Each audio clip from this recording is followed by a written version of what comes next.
once again, and welcome to another Doctor on Call program. It's a pleasure to be with you, and of course last week and I think the week before we missed two programs. Of course, I don't have to tell you why, but we're back, and of course we are ready to share information with you. Dr. Nixon is with us as always, and it's also a pleasure to welcome her. Doc, good evening and welcome. I'm happy that at least all is well with you, and you know, regarding the impacts of hurricane, as our folks would say, dangerous Hurricane Beryl. It's good to have you back. Oh, Beryl was a bad girl. Bad. So good evening, everyone, and good evening to Grenada. I doubt we may be having much company from the people on the Sister Isles. And, you know, I sympathize with the people of Carriacou and Petit Martinique. I think this was just too much done to them in an hour. It must be so very impactful. I don't know how. It's funny because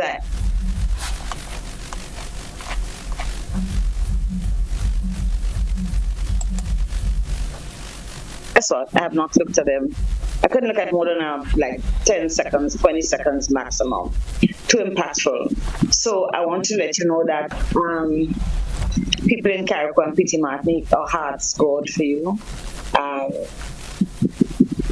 I just don't know what to say because it's just been too much for me. So I don't know how to imagine the experiences your children have had, considering it happened in the day. I do thank God that it happened in the day, so people can find a way into less unsafe places. But I don't know that whether or not Carriacou and Petit Martinique had any safe space on that day.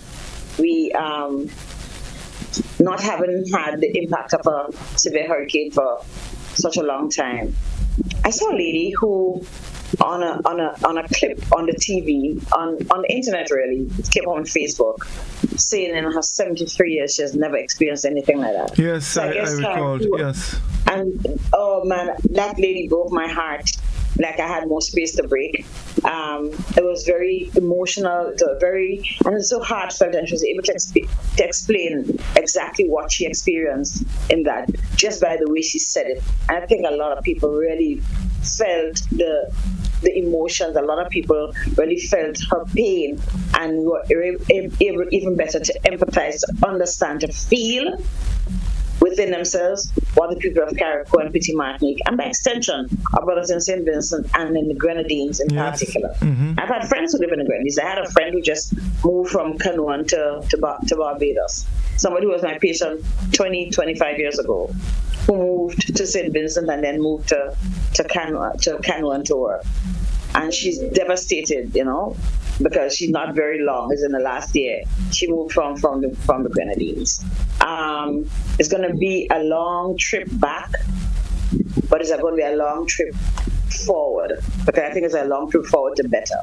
We will build better, we'll understand.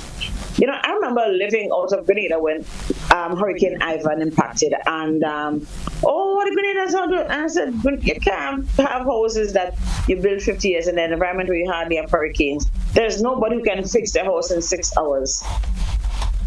And since a Hurricane Beryl went from a tropical depression, which is a day when you have a bad rain, to a Category 4 hurricane in 42 hours. I think it's unfair to want to reprimand people for not being ready. I think people are as ready as they could have been under the given circumstances. I think we're even better that we had time because there's information. Think if it were another disaster. Yes. What if it were an earthquake? And that had a tsunami? We live in small islands. So there are worse things. And I'm not trying to frighten anybody. I'm just saying. What we need to do is to figure out what are the disasters, what hazards we have. Do we live in an area where you can have flood? If I have a hurricane, is my roof ready? Is my house ready? Is it viable? Those are the things we have to go thinking, not quarreling and trying to be political and getting, the government do this, the government shouldn't do that, NADMA do this, NADMA shouldn't do that. this is a time when we should all be coming together and trying to figure out how are we going to be prepared, right? How are we going to build smart homes that can resist? Because we've been told that hurricanes are going to get more intense. Right? We may not have a lot more, but they will be more intense. When they hit, they're going to really hit very hard. They're going to knock us out. Like, what's her name? Barely. I hate to say her name. I try not to remember it. When that hurricane hit us last week. And so to the people in Carriacou and Petit Martinique, we have your back. We want to see you back up on your feet, and we're doing as much as we can to help you to get back to where you were and to be even better in the future. Yes, indeed. It's interesting, Doc, because here we are, and I think sometimes when these things hit home, we can better understand what other people go through. I'm sure you'd remember Hurricane Dorian that went and just sat over the Bahamas for about 3 days. Oh, it was Dorian. I couldn't remember the name. I keep saying it was Maria. Yeah, and 5 not days. Yes, and not move. 150 mile winds are just. It's like being in a blender. Yeah, exactly. High speed blender. Right, with water up to your second floor window, and it just is not moving. It's just stirring on one spot, like spinning a top constantly on your big toe, on your sore foot. I've been talking to a few people who experienced Hurricane Ivan, especially in the middle and southern part of Grenada, and I think we in this area probably have a better appreciation of what other people of Carriacou and Petit Martinique are going through, because Hurricane Ivan was terrible, and I think many of us experience and know what happened. So I think we do understand very well, and I think this is the reason why there is so much sympathy and so much people are coming forward, coming forward to help and to give support to the people of Carriacou and Petit Martinique and St. Patrick's and St. Mark by extension. So yes, indeed. But I this evening we're going to be looking at the impacts, from a health perspective, and I want to just start by sharing something that I think we all know very well, not just through information but through experience, and I'm going to share it here. And it says hurricanes are devastating natural disasters which take a heavy toll on lives and dismantle property and infrastructure. The economic and health impacts of a hurricane largely depend on its size and intensity and its location in terms of population density and proximity to the coastline. And Doc, I want you to take it because I know your specialties in public health. I know you have a great love for public health, and understanding what we've just experienced, the destruction of our infrastructure, our agricultural sector. Well, I don't think we lost many lives. I only heard of one death in Grenada, unfortunately. But I think 2 in Carriacou. 2 in Carriacou. No, and that is. But we should have none, okay? Definitely. 1 is too much. But that is as a result of the direct impact of the hurricane.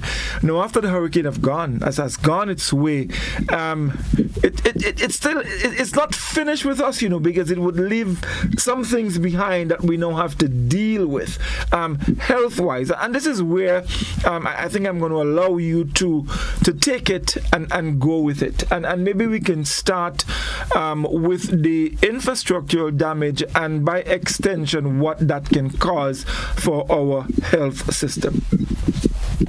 So I want to tell you something just before we go. I want to give you a personal experience. So my girlfriend says to me, she lives in the south of the island, and between 12 o'clock and 2 o'clock, she was on total lockdown together with some of her neighbors who she had invited to stay for the hurricane, right? Couldn't move. But at 12 o'clock, at 11:30 minutes to 12, I was outside in the veranda sweeping leaves and scrubbing the veranda and using my squeegee to take out the water that had been blown in, right?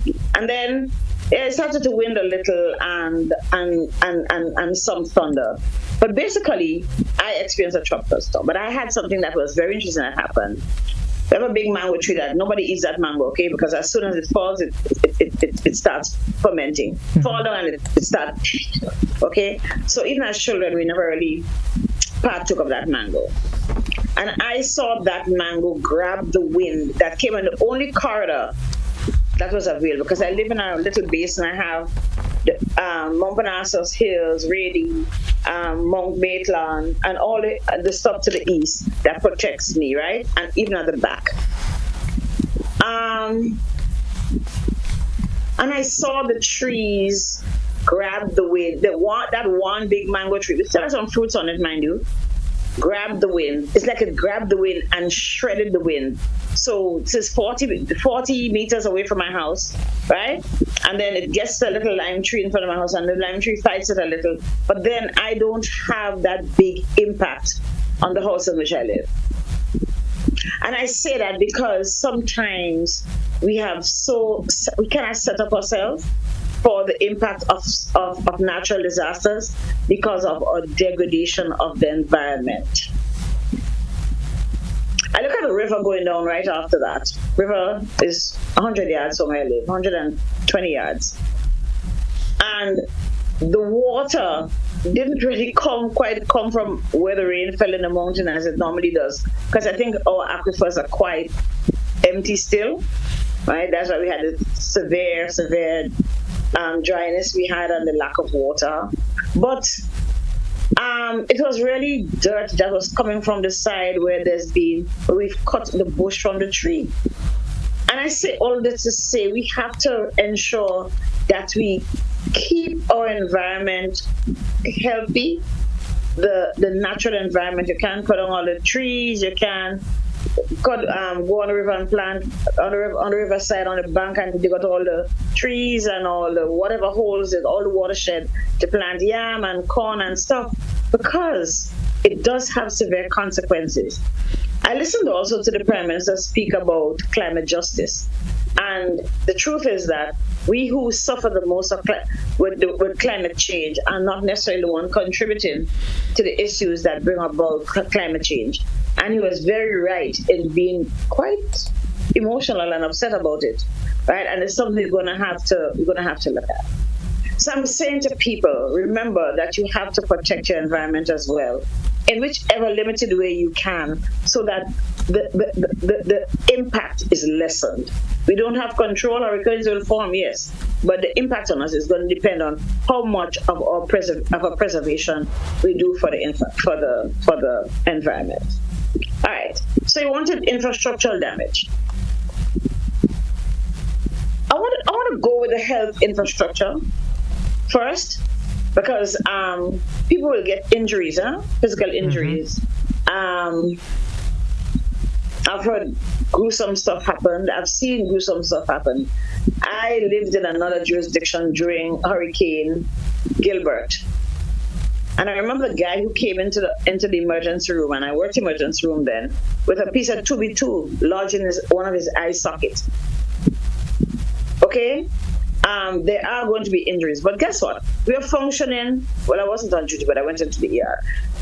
We are functioning with no electricity, water flooding. You're literally walking in 8 inches of water in the emergency room, and all of those things. So you will have damage. First, let's say your health providing facilities are going to have damage.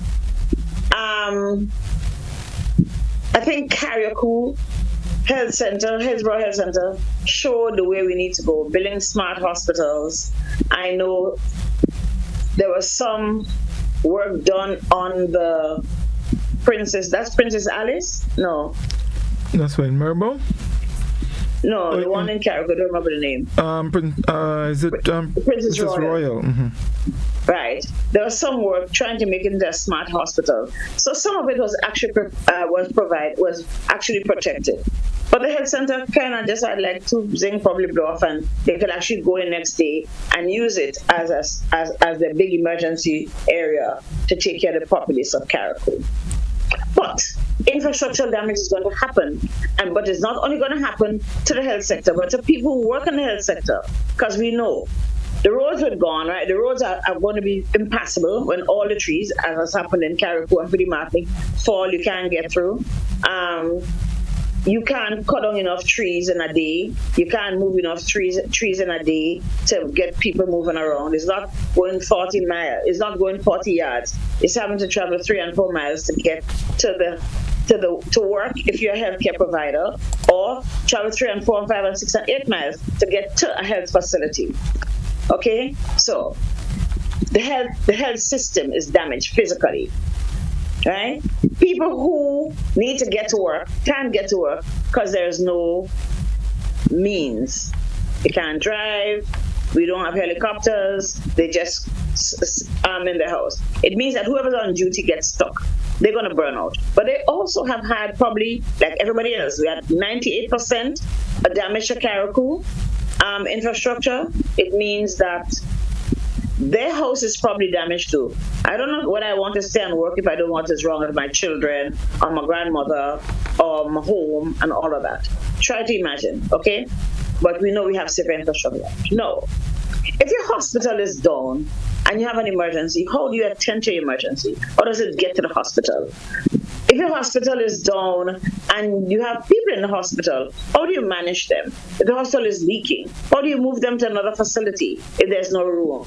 Okay, so that damage. But then apart from that, the roads and the water and the electricity and the things that are needed.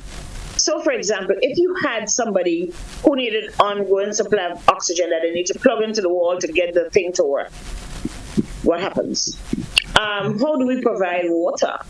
Something as simple as that. Pipes are broken. We saw here in Grenada, up on the west coast, where one of the big pipes, those are the 8-inch pipes, broken. That's a main conduit for water from the north to the south. How do we provide those simple things? And in having an infrastructure damage like that the water will get contaminated. And we know, I've seen in Haiti, for example, after the earthquake and after they've had floods, they've had what we call endemic diseases like cholera, things that have been there before, don't show up, but sometimes when the conditions are fair, they can show up again. Okay, so you can see those diseases are right. I don't know whether Carriacou has had endemic cholera or not, but we have to be careful. Okay. So the water source, although a lot of people in Carriacou have their own cisterns and stuff, there are still people who depend on the national system for water. But they also advise the people with cisterns to be very careful, because all the toxins from the trees and the environment and the wind blow and stuff could have gone into the water and contaminated it. So infrastructure damage is crazy. How do you, well, usually the electricity is turned off, and that makes a lot of sense, but then you can't turn it back on, right? The heat that we experience, you can't turn on your fan, you can't turn on your AC, you can't pump your water out of your cistern. So all of those things add to make our just the human existence a lot more difficult. Okay? No. If the health center is damaged and the pharmacies are damaged, and how do people get their medication? You may have some now, because they ask you to have at least a month of medication with you when a hurricane is coming up, any disaster we can prepare for. Not everybody has the ability to do that.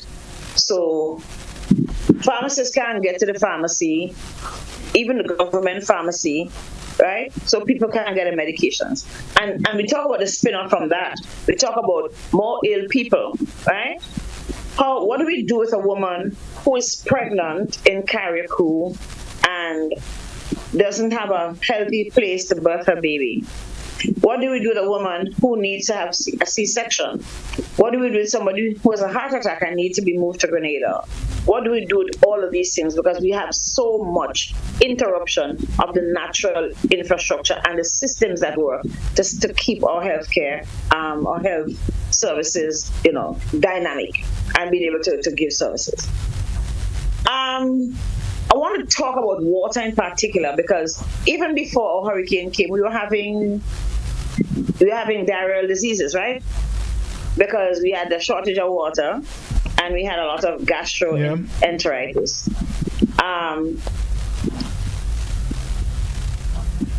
here what the challenge for me is. The challenge for me is that because there's so much damage and because there wasn't a lot of people, there aren't as many people as I would have expected using shelters, which all are decimated anyway, most of which. We have people living in tight and overpopulated, right, conditions, right? So if most of the houses are damaged, where are these 8,000 people in Carriacou staying? What are the bathroom facilities like? There's no running water. Are we reminding people to wash their hands or use sanitizer and all the stuff that could maintain just basic hygiene, right? Because you have that infrastructural damage, that basic thing that makes your life, how we can just go on and take things for granted and turn on the pipe and wash our hands and all the rest of it, right? We don't know what contaminants are in the water. We just don't know. So those are some of the challenges I have. But I also know that because of all the rain and leaves that have fallen and a lot of little puddles have accumulated, what do we have? Our great mosquitoes take it as a moment to say, yes, my time now. Watch me sting them, because my patients say, and my friend who calls say mosquitoes don't bite. Watch me sting them, right? And so we already have things like Zika, chikungunya, dengue as endemic diseases. It's there, it's around, it's sleeping. But if you have more possibilities, you have people living in overcrowded situations in their homes, right? Whereas a mosquito might bite, if you and I lived in a house, might bite me and don't bite you because of the possibility, because you're out on the other side of the house. When 20 of us living in one little space, the likelihood of mosquitoes, which are also more, biting us, coming and stinging us and shedding whatever they have, is increased, right? There's something else, another disease. We talked about diarrhea, we talked about and then, of course, there's COVID that still exists. So people living around each other, and there are lots of people who go onto the island and come off. We've seen many people come, spend a day, whatever they bring and they leave. If they have a cold, we've had respiratory illnesses, all of those things. People who live in disaster conditions, right, are prone to when you have this widespread infrastructural damage. So that's one of the things I'm really, really concerned about in relation to our population. So maybe, and then you don't even have ways to communicate with people, tell them, listen, take precautions for that, be careful, make sure you wash your hands, make sure you boil the water on what? Make sure you boil the water. We're going to give water the places that we had not been able to meet for days. So people were drinking whatever water they had, right? That has improved. Access to communities has improved. But the fact is, when people are shut out because the road is broken or you don't have any other communication, you can't get around, we're going to have those problems. And hopefully we are able to prevent that happening by being able to inform and educate the population as to what precautions they have to take in light of the very unfortunate and very abnormal conditions under which they live currently. Right, wonderful. Now, there are a couple other things, and you mentioned some of them in passing, but I would like us to go into a little bit more detail, because I think it is important for us to understand, especially now that the hurricane is gone. And I can tell you, I have seen a significant increase in mosquitoes. So have I, and like I tell you, I didn't have much. I had a little storeroom that got wind blow off and pour water into some stuff I had stored, but that's the least. That was really the least, because I could only think of the discomfort of people in Carriacou. I still had a fan to sleep with. I still had, a lot of food. I have everything that I need. Yeah. Yes, indeed. And, we have to be so very careful.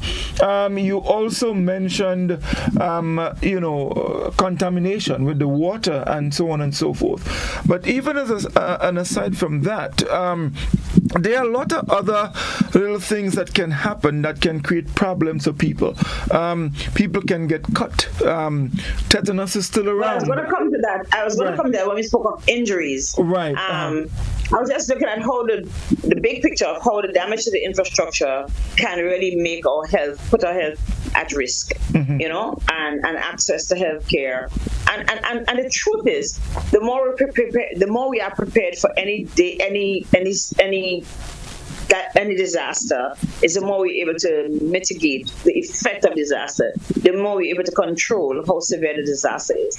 And so therefore people need to see what are the hazards around me. Is there a river that's going to overflow, right? If I have an earthquake, what can fall? Where can I go? If we have a hurricane, where's the shelter? Let's say we have good shelters. Where do I go? What do I need to take with me? Did I take my medication? All of those things. Because when you go there, you may not be able to go back to your house because the road is broken, or the road has slipped and the river has come down heavy and take away the river because the tree is gone and there's no watershed and everything happens.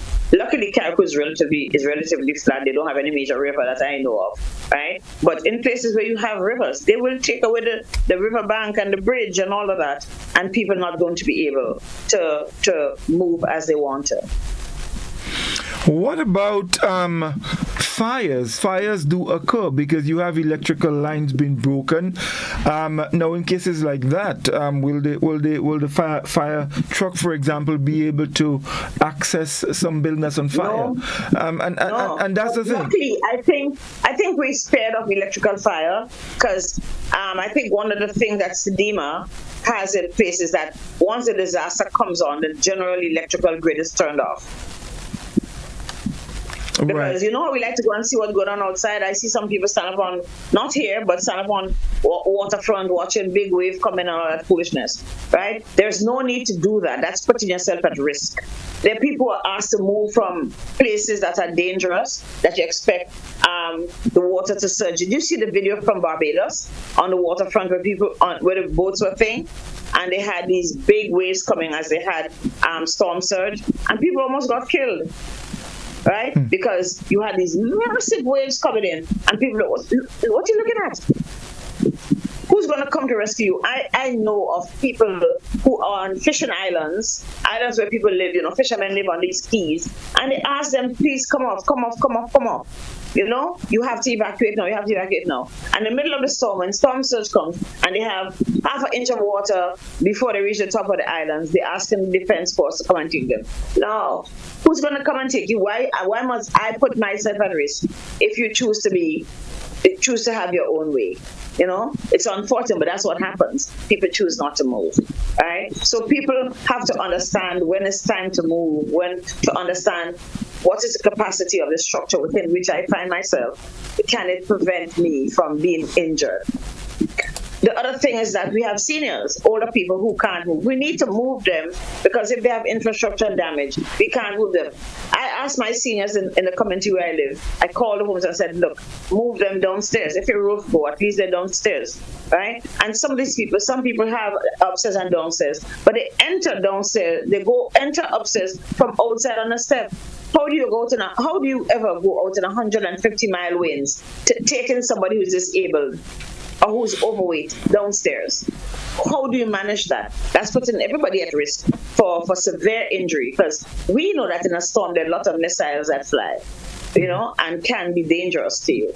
So those are some of the things you have to really take into consideration. How do I prepare for change in the infrastructure, change in the structure and the functioning of the place within which I find myself during a storm? Should I be there? Right. And when some of these things happen, Doc, there's a concern regarding the whole issue of the stress, the psychosocial stress, and we know how stress can affect people. Let's talk a little bit about that. So I think that's there are other things that we're doing, but I think in all the other things that we're trying to do, dealing with the psychosocial, the mental, emotional status of people must go in at that intervention must be very, very early. Okay, so I know that people were sent up to Carriacou probably from Wednesday. so that people can say how they feel. There's also a thing that the ministry circulated on the internet, which makes a lot of sense. What do you do, right?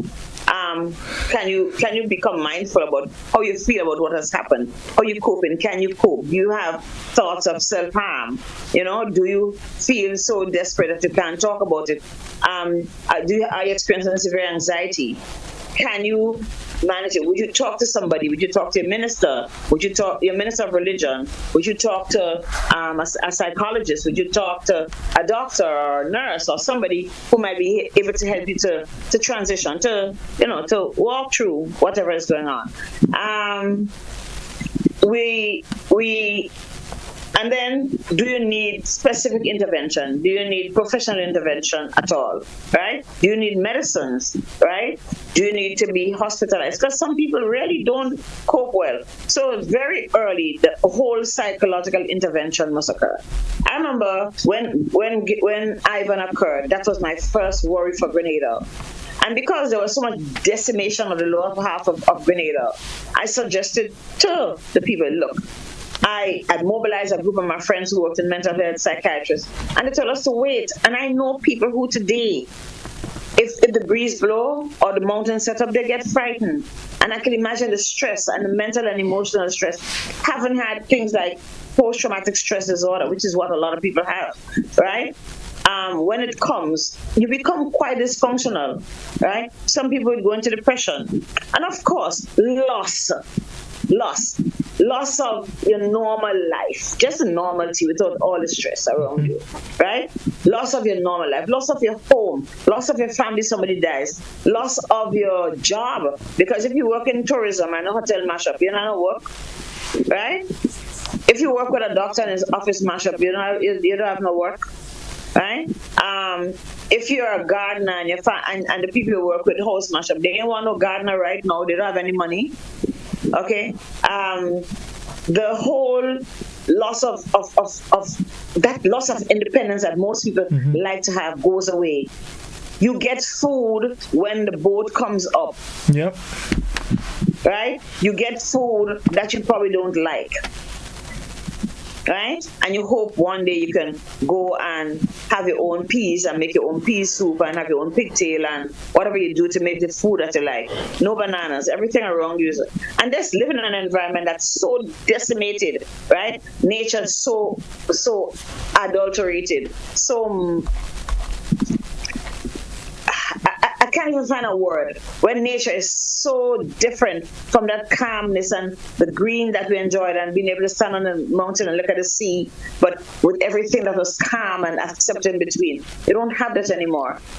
Where families probably have to separate. You might have to send the children to one grandmother and the next one to another grandmother, wherever the thing is. Where children are asking, Mommy, can I have a sweetie? Mommy, I don't like this milk. Mommy, we don't have any choice. There's just so much change. It creates a lot of stress for you. Where you kind of don't have nowhere to sleep. Someone was telling me of being in Carriacou on Sunday, on the weekend, and pretty much, and it rained, and there was just nowhere to shelter. They were doing relief work. There was just no way to shelter. Think about people wishing that it wouldn't rain tonight. Although it might make the night cooler, but if it rains, we're likely to get wet than not. Until a piece of tarpaulin could come. And even the tarpaulin wind blows, tarpaulin doesn't cover the side, it covers the top. That's right. Right? And of course, we have to consider the equity in distribution of goods. Because at the end of the day, the distribution of relief supplies must ensure that everybody lives a basic, dignified quality of life.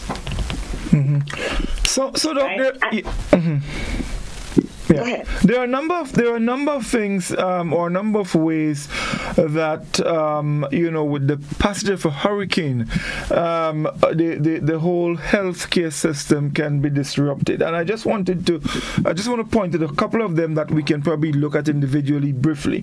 And the first one, which I think is so very important, is the interruption in healthcare delivering healthcare. And we can talk on that. inadequate access to health care. Then there's a lack of access to care. It exacerbates pre-existing conditions.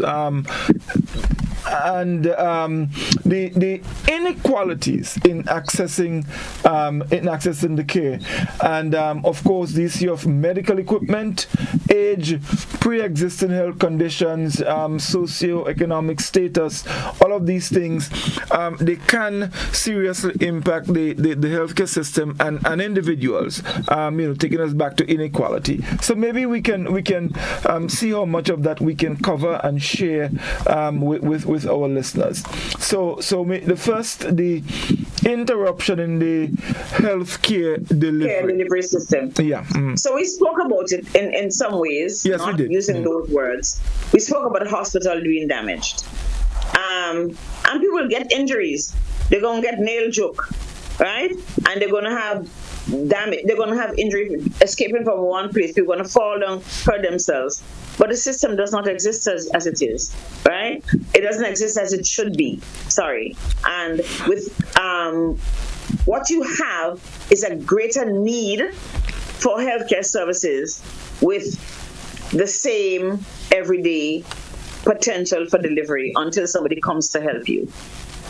So let's say I'm going to go for minor injuries. I'm not even going for the big thing. Mm-hmm. Cuts and bruises and, broken arms and things that you need, small wounds that need sewing, people with asthma, people with period pain,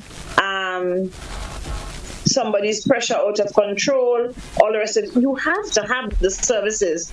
You should have the service, except that often it's not there. Mm-hmm. What we have is a greater impact for, in some cases, people becoming severely ill and dying before they can get care. What about Doc? A pregnant woman going into labor, in the middle of a hurricane. Exactly. Hopefully it's not a complicated delivery because a baby will come anyway, okay? Mm-hmm.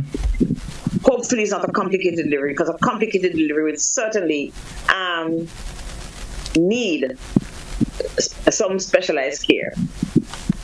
In Grenada, we still want to make sure, and we try our best, to ensure that 100% of our births take place in a medical facility, yes. An appropriate facility, right, where you have appropriately trained, so everybody is born within a scientifically appropriate facility, right?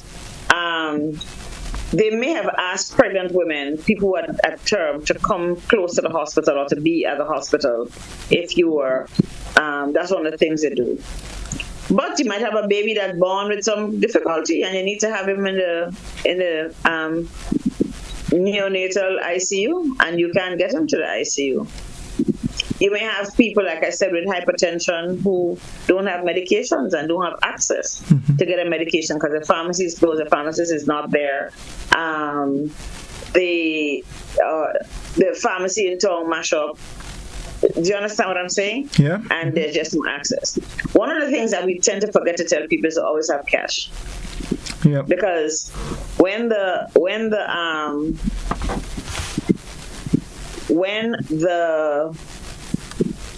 electricity goes, and the telephone system goes, you can't use the ATMs because the internet and stuff are required for ATM to work. So you need to buy a medication. You don't have cash, you're in trouble.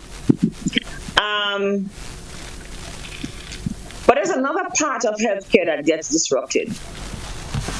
So let's say all of people with hypertension and diabetes that we know have their medications in that utopic situation, right, where things are good and they have the medication, they can check the pressure at home still, got a little machine and stuff.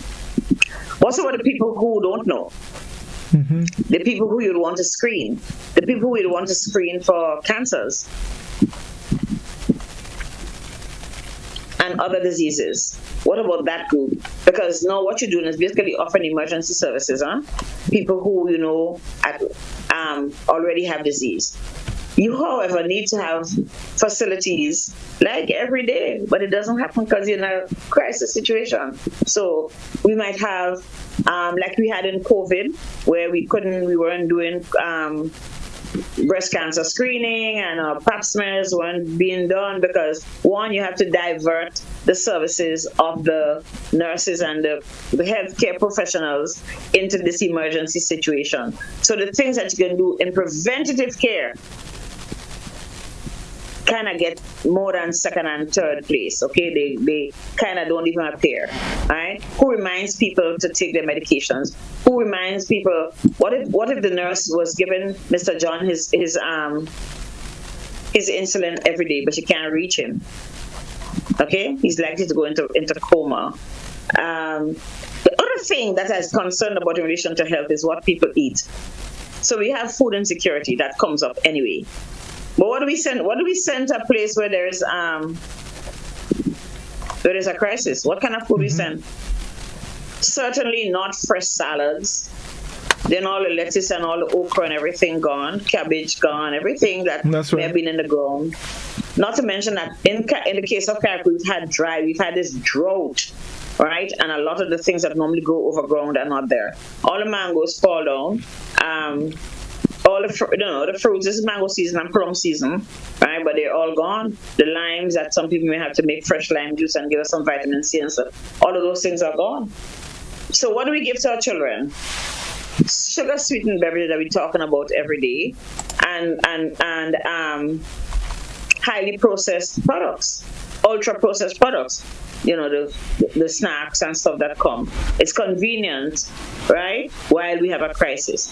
How soon can we start cooking rice and peas and whatever people eat it with, right? How soon can we start having steamed vegetables? How soon can we start having piece of pumpkin, a piece of yam, a grain of banana, right? How easy then is it for us to manage our chronic diseases or prevent them, right? If what we have actually is not in favor of controlling our chronic diseases. That's right. So we have to really try and mitigate all this damage, try and fix it as quickly as possible to preserve the wellness and the health, especially of our children. So now with all the sweet stuff, our children are at greater risk for obesity. They're not running up and down and playing hopscotch and stuff because there's so much debris on the ground, and they're at greater risk for getting injury, getting nail drop, be careful that things don't fly in your eyes and all of that, okay? That you don't fall and break your leg because it looks like there's a road and the truth is just a whole lot of leaf and then you step and you break your foot. So preventing disease and injury, even in this state, is a big challenge, okay? A very big challenge. What we eat, what we drink, where we sleep. Are we out in the rain? Are we getting sprinkled and put people at risk for getting colds? And then when the virus passes by, you get very severely ill. How do we do that? How are we going to prevent that? Those are the challenges that I think we have today in relation to health. Yep. Yes. We have to take the system to a place where we can. Like you talk about equal. I talk about equity, where everybody has basic standardized access, regardless of who you are. And then sometimes having money don't make no difference because there's nothing to buy. There's nowhere to buy. There's no services to buy. There's no food. There's no nothing that you can buy. Right? So we have to try and get things. This part of it where there's such a crisis that impacts so intensely on all spheres of life of our population, so that they can start thinking about things again, getting back to their homes. Safety. Our children being molested. are they being abused because parents are so stressed? I talk about physically and emotionally and psychologically. So are young girls at risk for being sexually abused? Okay, because there's people just wander all over the place, right? Are we at risk for people robbing us and all those kind of stuff? God forbid that be one of the things.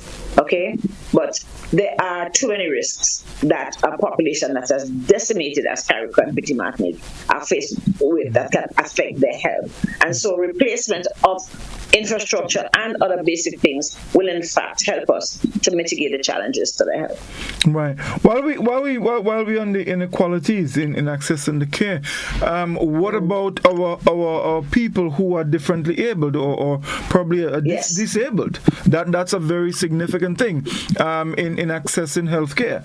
What about people who are unable to walk, people who are unable to see, people who are unable to hear, all the older folks? Yeah, but our differently abled specifically.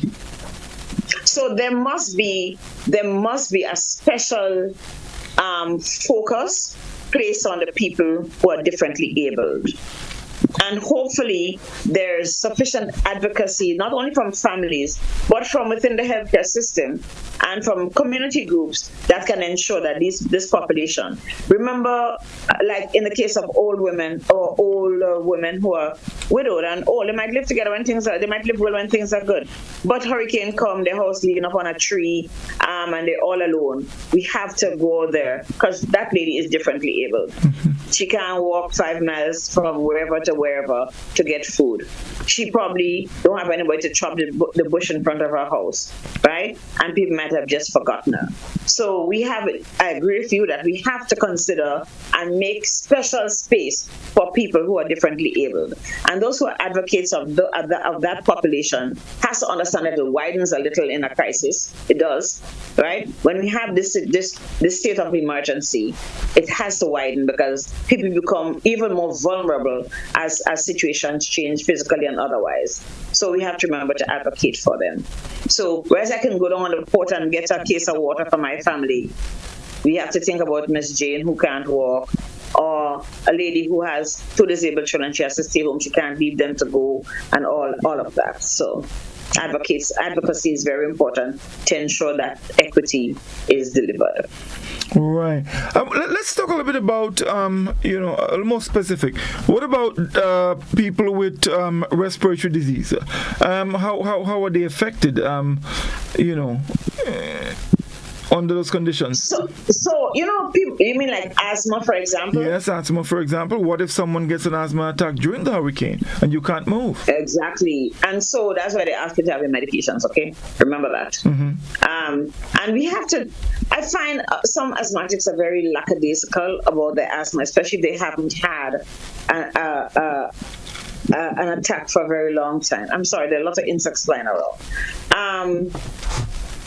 If they haven't had an attack, people tend to get a little lackadaisical. It's very important that you get all your medications. Sadly, there are people who just don't have the wherewithal, right? You talk about equality, to access care even before. Get to go and get pay for a nebulizer, a pump, so they can have it there during the hurricane.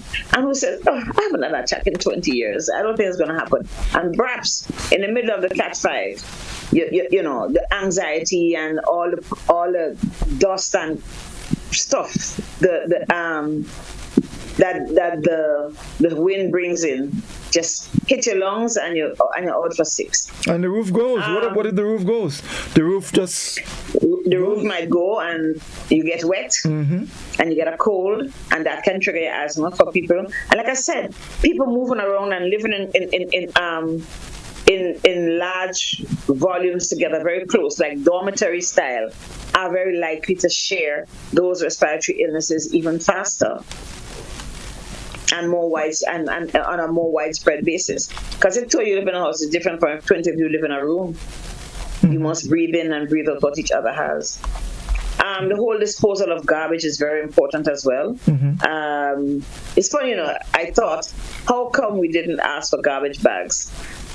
Because people need garbage bags to be able to dispose of their waste, whatever waste. How do we flush out toilets? what's the story with that? If people use pit latrines, are they still standing? Is there privacy to use those stuff? Those are real challenges that people have, and we have to try and fix them as soon as possible. And the most important part of all this, I think, everything that happens, is to ensure that dignity is restored to a population that's been so decimated. Sometimes people will go to the ministers, but they look at the church. All the church is damaged. Okay, minister, I heard Father Bernard talking about how he had to run from pillar to post to get some shelter. I remember that was Dorian that went to the BVI, yes, before she went to Bahamas, right? And I remember there was a young priest who had gone to the BVI to sit in for another priest who had gone on vacation. He comes like the weekend, and the hurricane comes whenever it comes in the next few days, right? And he knows nobody yet. And he actually had to stoop under the altar in the church because everything went. I guess the rectory was nearby, but the hurricane was so devastating. It took everything. And when you're a foreigner and you don't know anybody and you don't have a very accepting population, he had to go to the sea next day to get water to drink because people wouldn't even offer him some water. So we have to think about being humane and understand that we're all in this mash-up boat together and take care of them. It also means that people who are distributing relief supplies must understand that there must be some equity, that everybody has a right to receive food, has a right to receive shelter, right? And some form of maintaining their health, right? Without indignifying them. No talking down, no disrespect, because that can just be a little more a greater increment on the level of stress that they already have. Right. The other thing that happens is separation of families, because what you'd find, my cousin might say, I'm sending my children to spend the summer with you then, Sonia. Cool. That's okay, they're safe and they'll get food and all the rest of it. But I'm not their mother. And the relationship they have with their mother or their father or their grandmother is interrupted. And it's a lot of adjustment for these kids,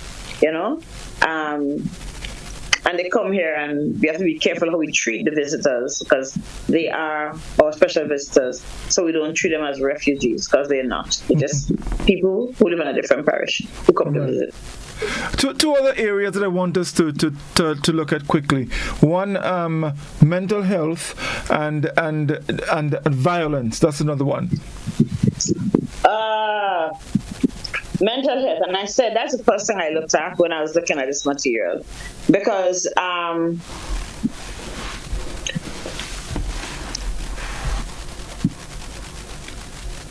we talked about how a hurricane, and we know that this hurricane in particular was very special, because remember that Hurricane Beryl went from a minor little system to a big system in 42 hours. We also know that no storm has ever been formed in June in the history. And here we have a Category 4 storm by the time the 1st of July comes up. No, she was formed from the Sunday afternoon. There was a Category 4 potential storm, or there was actually a Category 3 storm on Sunday afternoon. So that's a lot, okay?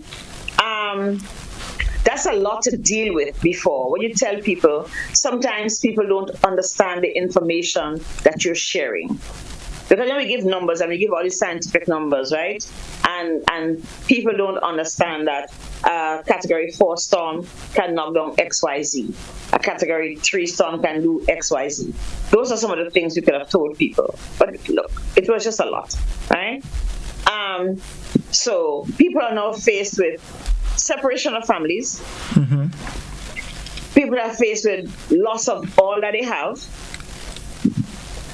and there's nowhere to run for refuge, because the mountain looking to hide itself. Okay, everybody has been decimated almost to the same level. Whoever could go to worse off than you. All right. The absence of basic things like food and water and shelter, right?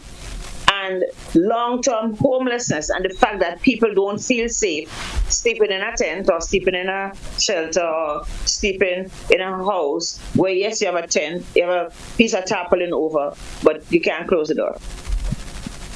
Okay? That absence of safety. What we see, people developing things like post-traumatic stress disorder, which is easy because the amount of violence that came, I'm talking about the storm and the violence it brought on, that impact of noise and destruction and chaos and you name it, that alone would cause people to develop post-traumatic stress. I spoke to some of my friends who said when the wind blows these days after Hurricane Ivan, they're scared. Mm-hmm. Okay, so it means that your children probably crying in the night, they're afraid to sleep because they're afraid to go outside because suppose this thing come back and catch them. Depression, anxiety. Okay, like I said, I know the ministry has dispersed its team to work with people, but maybe we need a whole lot more support on that when it comes to mental health, because depression might be long-term or short-term. Anxiety could last for a very long time. Yep. The other thing is, because of our attitude towards mental health, a lot of us may not seek support. Even though we recognize that I'm not doing very well, my productivity is down. But then again, you lose your job, you don't know when you're going to get a work, you don't have no money, you can't, you have to rely on people to give you some clothes to cover yourself, right? And that thing can spiral down into challenges like alcohol and substance abuse. And that is what also we have to look at. We have enough of that already in the community. Not so much substance, but certainly the alcohol abuse. Men who are unable to take care of their families, right? That have become emasculated because there's no facility, there's no work, there's no money, right? I can't take care of my children, right? Plus, children on vacation, they eat a lot more. You have to give them more food, and if they're not going to school. So there's so much we've gotten caught into a vicious cycle where one thing impacts it. Unless you can break that cycle by making sure that people's lives can get back to normal, we're in trouble. Mm-hmm. And there's always a possibility of homelessness, which is very sad. So we're going to have safety nets for people who can't afford to replace their homes. And a lot of the people who lived in simple homes, probably just because they couldn't afford to build homes that are sturdier. So those are things, when we building back, we have to build back better. Yes, but where do people get money from to build back better? How do I build a 2-bedroom brick house that has a solid foundation, that has hurricane straps in the roof, that I know when hurricane comes, it can puff and puff as much as it wants, it won't blow my house down? How are we going to ensure that people have water? Every house has its own source of safe water. How are we going to ensure that people don't have a drum outside that making mosquitoes dance and have a wonderful time after the hurricane? How are we going to ensure that the water that they drink is not contaminated? How are we going to ensure that the people who have had a hurricane, can build bathroom facilities that are sanitary, healthy, and are likely to withstand whatever may come? Okay? And there's a constant source of water to keep our bathrooms clean. Right, wonderful. So, Doc, I'm going to open the telephone line, and of course, folks, we are inviting you to call and probably share a little bit of your experience with us. If you, unwell, we'd like to chat with you, hear what you're going through, and so the whole intent is to try and share some information that can actually help you at this point, because what is important presently is being able to deal with whatever is affecting you, be it mental issues or social issues, economic issues, and of course definitely health issues. It's important to speak about it. Let's talk about it. And of course, as we share information, you might find yourself coming across a solution that can actually help you. We know it's a difficult time. We know it's very frustrating for for many. Just the fact that some people have not gotten their water back as yet, their electricity, their internet, all of these things can create frustration and a little stress, which can affect your health in some way or the other. So the number, folks, 435-2041. The number again, 435-2041. You can give us a call, and we will be happy to share information with you. So the number again, 435-2041. You can give us a call, and we definitely be happy to, share some information with you. All right. And ask questions to understand better. Most definitely indeed. Someone is asking, there's a question on our Facebook page. Someone is asking, Doc, good evening. I work with concrete mixers, and they're asking if cement can contribute to someone getting cancer. I don't know, but I know that if you keep on inhaling cement, it's going to cause, without using your mask, because people are given personal protection equipment that they don't use here. And so make sure you're using your PPEs, because it's going to stop you from inhaling all the silica and stuff that are in the cement. And so you don't get silicosis, which is a chronic disease which can be fatal. So I don't know about cancer, but maybe if you're taking those high toxins into your lung, probably can lead to lung cancer. But certainly you can get silicosis and other stuff. Get chronic bronchitis and all of that. Okay. And COPD, chronic obstructive pulmonary disease. So you have obstruction in your lungs, and poor lungs have to work hard, which is also a complication of asthma. Right, wonderful indeed. So, folks, the number again, 435-2041. You can share your questions or comments with us, and we will be happy to share information with you.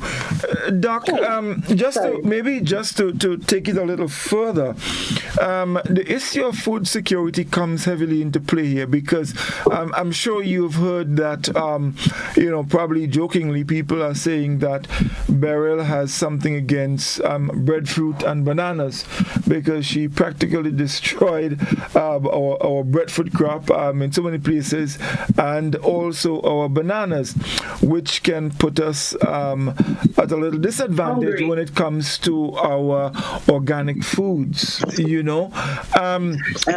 are the options now? Yes, maybe there are relief efforts. There's always the flour, there's the rice, there's the pasta. And if we're in a situation where we really don't have a choice and we have to use it, what suggestions do you have as it relates to the use of some of these things? Because we know what they can do, especially when it comes to people who have high blood glucose levels. So we alluded to that earlier. We still want people to be very cautious as to how much you consume of these highly processed foods, because they're going to still do the same damage they did before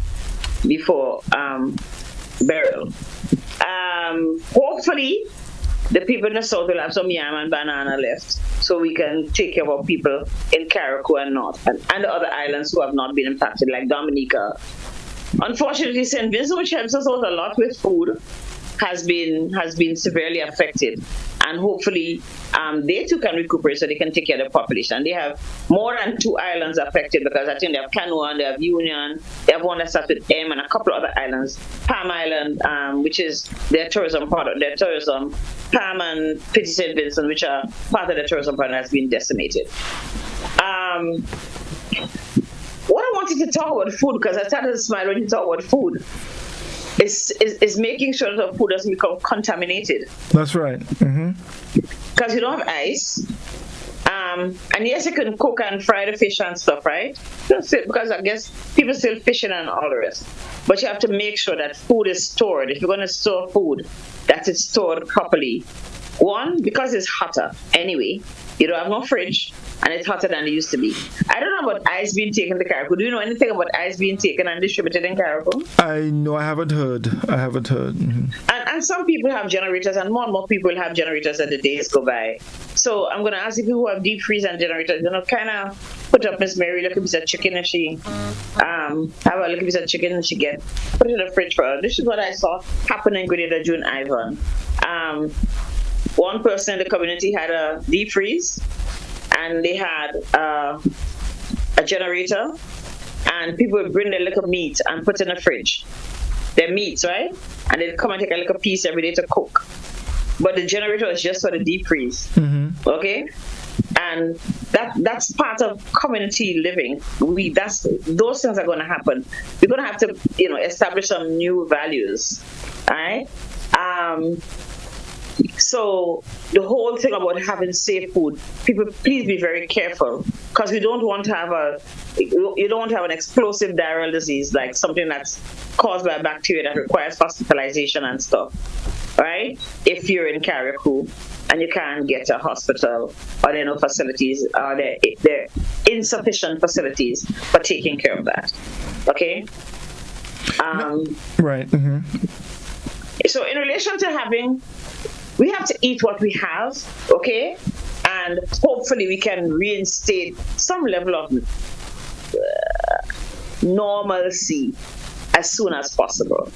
We pray God that there's not another hurricane in this hurricane season. This is only the second month of hurricane season.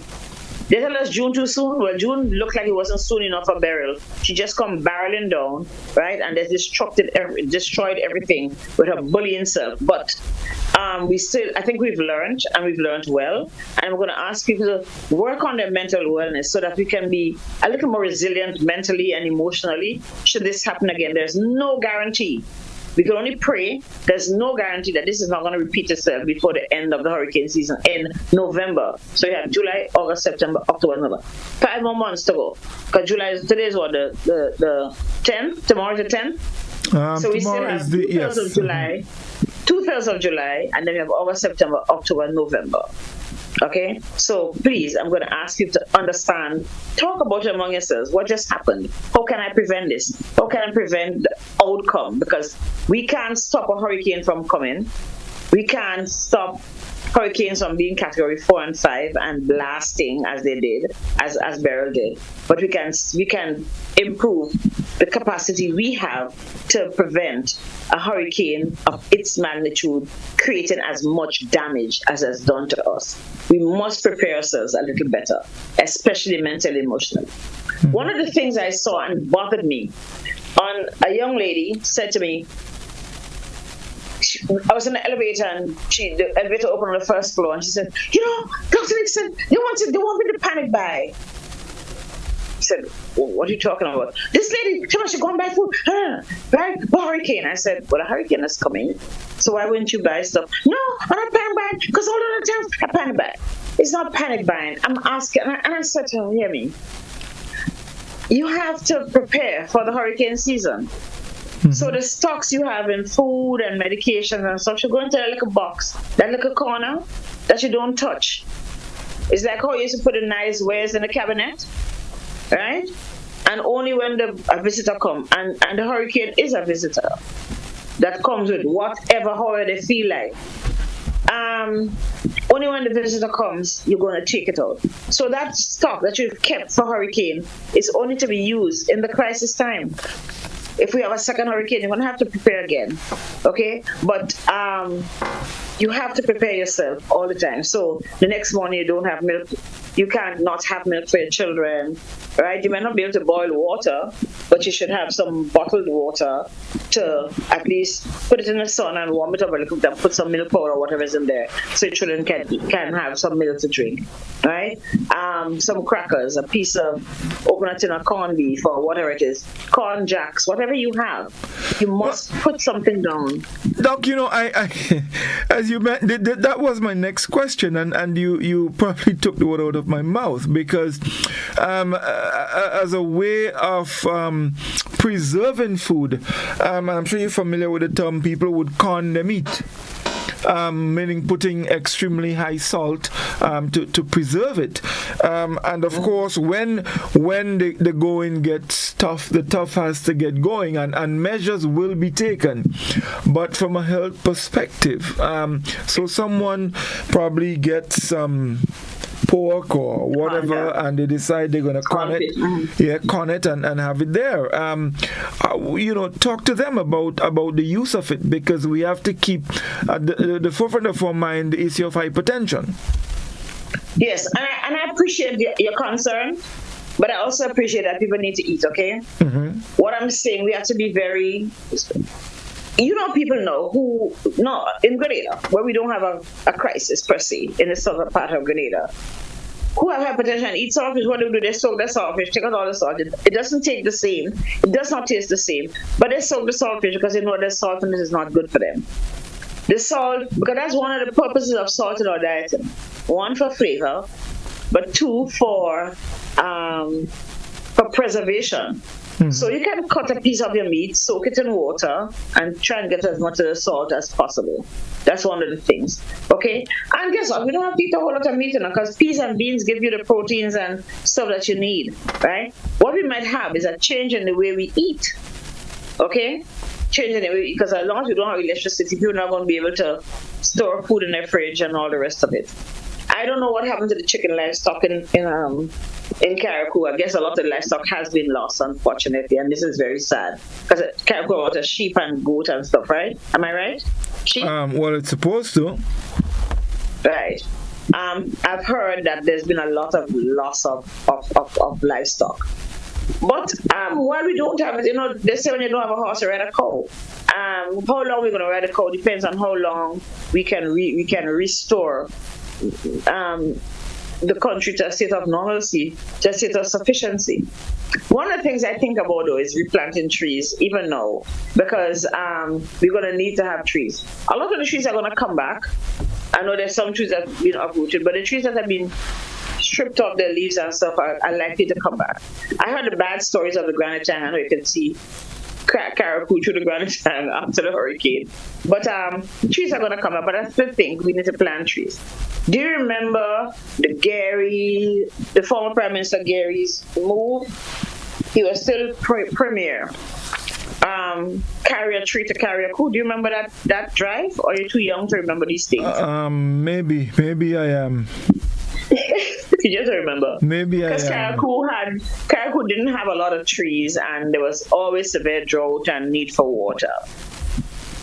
And there was this carry a tree to Carriacou. Every time I go to Carriacou, you carry up a tree. And people took trees to Carriacou. I don't know how much they did, but people did take trees to Carriacou. Mm-hmm. And we're going to need to have to replace the environment to prevent, again, this thing happening. We're going to have to build differently to prevent this thing happening. Because it's not just a hurricane comes. A hurricane comes and changes our lives completely. And another one may follow, and we get at risk. We have to think about risk and diminish the risk as far as we are humanly possible. That is what my thing is, that we have to not frighten our population, but say, hey, we're going to have to do things differently, okay? And so that we can prevent that level of damage that has occurred, one of which is building back our homes with more resilience.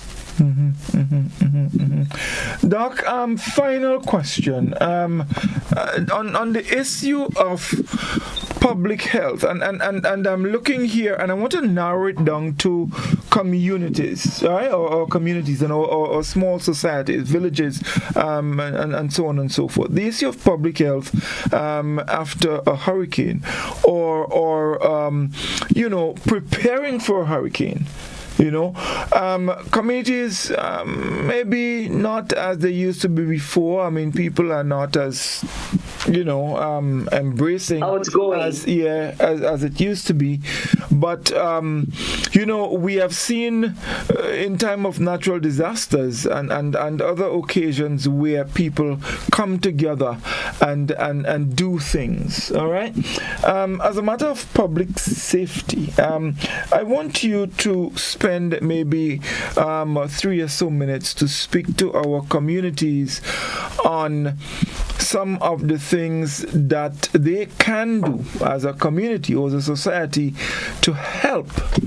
One, in mitigating the damages of a natural disaster from a public health perspective. Okay, so first of all, if we prepare, the disaster is likely to be less impactful. Mm-hmm. We have been talking about a lot of the things that we as humans have been doing with the environment, which is cutting down grass, cutting down place planting, building house, not putting proper drainage, cutting down the trees so we don't have windbreakers and all the rest. So the long-term part of it, we're going to have to take care of the environment. We're going to have to take care of the environment and make sure that the environment is well suited to, one, not encourage as much as happens, because the truth is we can have now that if the rain falls, now we don't have trees. You can have a lot of soil erosion, a lot of flooding, and a lot of damage. So that's something you're going to have to do. How do I protect my space, our space? How do you protect our community space from not being ravaged by natural disasters? And remember, depends on where you live. So if you live on the cliff of Dover, you probably need to make sure you have trees in front of your house, not right on top of the house, right? So that when the wind comes in from the east. If you live down by the beach, you want to make sure that you don't live on the sun. You don't have to count the sun and when you wake up in the morning. But you live far enough so that there's storm surge. Those are ways you're going to do it. You have to make sure that your water that you contain, you have power overnight. Like I said, most people have cisterns, and some people, yes, participate in the public distribution of water, use the publicly distributed water.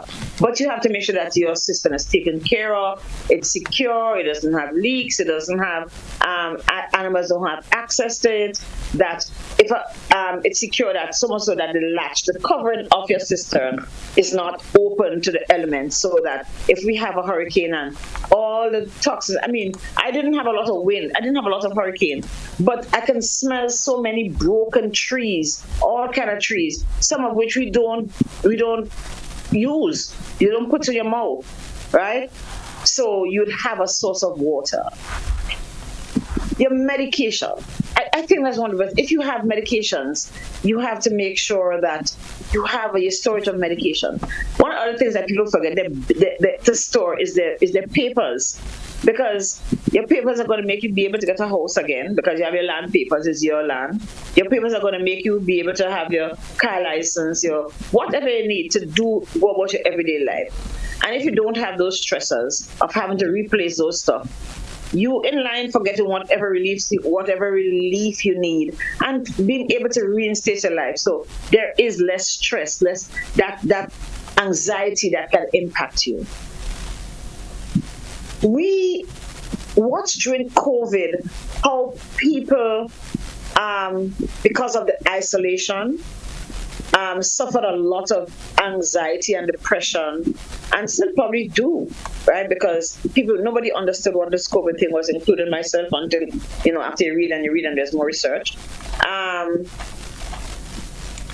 Talk about in your communities, prepare, learn to, whether it's your church, whether it's with the little magma groups in your community, to understand how can all of us as communities avoid the challenges that an earthquake, hurricane, flood, whatever it is, bring, okay? Because the community is going to have to come together as a unit to support each other. Okay, so build up those systems that make you know that when a hurricane comes, we're going to go to Miss Jane house because she has the best house. I'm going to have all my medications in a plastic bag, in a little grip or another supermarket bag that I have on my hand. If it comes in the night, I'm not going to run out. Those things, get information. It's very important. Okay? Know that you ought to have a certain amount of food. If you don't have, you ask somebody, because there are always people who have and will share. We are like that. So, right? So you need to know. You need to have clothes for 3 days. They tell you that, right? Nana says, but to get a clothes for 3 days in a bag or a little pullman or whatever you have. Put it in a cooker's bag. Put it in a flour bag. Put it in a garbage bag, right? So that you can take away all the stresses that happen at the beginning. Make sure you have a system of communication with your family. If you don't see me, this is where I'm likely to be. Don't go elsewhere, so that people can link up again and we don't have the amount of stress. Talk to your children. Inform them that this might be unhappy to see, that it's going to be XYZ. It means that we all have to learn what the storm is going to be like, or how the system is going to impact us. But let your children know and be there to comfort them, because this is very hard for children. And like I said, we're going to send our children from Carriacou and Petit Martin to Grenada, and it's relatively safe, and they come to auntie and uncle. But there's nothing like being with mommy and daddy and granny, who they're accustomed to, right? And they still don't understand, what was that thing that happened last week, and I was scared, and I thought I was going to die, and all the rest of it, right? So know that you're going to have to prepare your children that something is going to happen, but you're going to be fine. We're going to take care of you. I'm here for you, right? We have to have that mental preparation, and that kind of fortitude that anticipates whatever challenge there can be and whatever intensity of challenge there can be, so that we can live after the system. Okay, but be a part of the community in which you live, so that we can look out for each other. Nobody's supposed to be missing. Nobody's supposed to don't know where John is, where Mary is. Be responsible, and be responsible to the group as part of the group. Right? People don't really want to know your business, but you need to say, I'm not going to be here. I'm going to be in Harvard. I won't be in Dover. I won't be in Wynwood. Okay? Tell somebody where you are, so people are not stressed. And where you go must be where you say you are going. Okay? It can't be private, that kind of privacy anymore, because we're all responsible for each other. Mm-hmm. Understand that distribution of relief supplies will take a day, sometime two. I think we kind of acted fast and great, and I'm proud. I think we had an overwhelming positive reaction by people in Grenada and in the diaspora, people outside of Grenada, or friends and neighbors, right, that were up on the next day getting into Carriacou and Petit Martin to ensure. I think NADMA has been doing a relatively great job, right, of coordinating the disaster management. NADMA can't tell you what the hurricane is going to do, but it can try and tell you how to prepare just in case the hurricane does its worst. So please ensure that you learn. I'm sorry, I'm being distracted by outside. Please ensure that you learn what it's going to be like. Right? Please ensure that I'm really distracted by outside. Ensure that you learn what it's going to be like if you have a very, very bad storm. Remember that your mental health is important. And if you find you're not coping, tell somebody, I am not doing well. And if you realize that somebody's not doing well, you say, Mary, come, you need some help. Let me help you. Let's talk. How can I help you? Right? It may be something simple, that you don't get no food for your children. Or you don't think, your child hasn't had his insulin and he has diabetes. Right? And you don't have no ice or no place to put it, and you can't get down to the health center because it's so far away on the roadblock. Share your challenges with other people, because they might be able to see. Yeah. All right, I will send my son on his bicycle to go down to the health center, right, and get some insulin, or to go down to the health center and get some ice so you can put it in a thermos and keep your insulin for your child.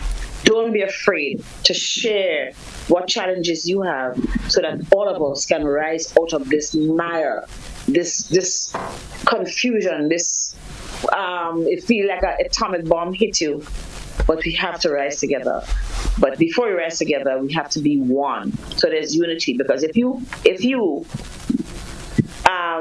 don't pay attention to your community might forget you or might just eliminate you.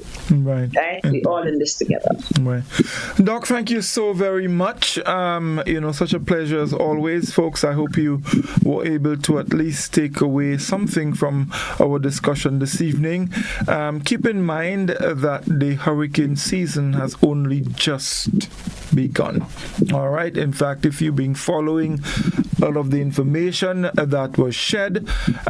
You would hear that the kind of storms or the kind of storm that we experienced last week are storms that would occur in the months of August and September, the peak months for some of the bad storms.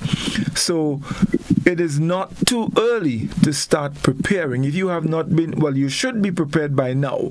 If not, you need to get into action immediately. Right? We have our little role to play, so let's play it and protect ourselves in the best way we can. I just want to leave a little bit of information. This is just the first part of going through the storm, because we still have everything to replace. Yes. Mm-hmm. Your homes, your water, your lifestyle. It's going to be different. It's not going to be like it was last week and the week before, but there's a lot left to be done. This is a task for not for the weary, but we all have to support each other and help people to transition through this. If you're doing okay, try and help somebody who's not doing so okay. Okay? Right. So I just want to share this last bit with you as we wrap tonight's program. And it's from the Lancet Countdown. Now, the 2024 report in the Lancet Countdown has signaled a code red for the world's future. The report has found that climate change is exacerbating the health of communities across the globe. While climate change may seem like a far-off, futuristic concept, experts warn that the changes are happening right now and that current efforts are not enough to save and preserve global health. Climate change is here, and we are already seeing it damaging human health across the world. Folks, climate change, or what we just saw, what we just experienced, there is absolutely no doubt that climate change is real here.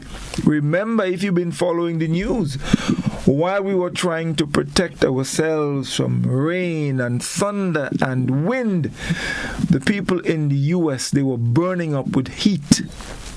And don't forget that it was predicted earlier that we may experience some serious heat waves in the coming months. So the two extremes are here. Let us be mindful of that. We may be getting hurricanes now, but we may be getting heat waves in a couple of weeks or maybe in a month or two. So let's protect ourselves. Our health is very important. Our health is our wealth. So folks, pay attention to what is happening and take action now. Thank you very much for staying with us. It was indeed a pleasure. You can join us again next Tuesday for another Doctor and Call. Do have a good night. All the best. Night.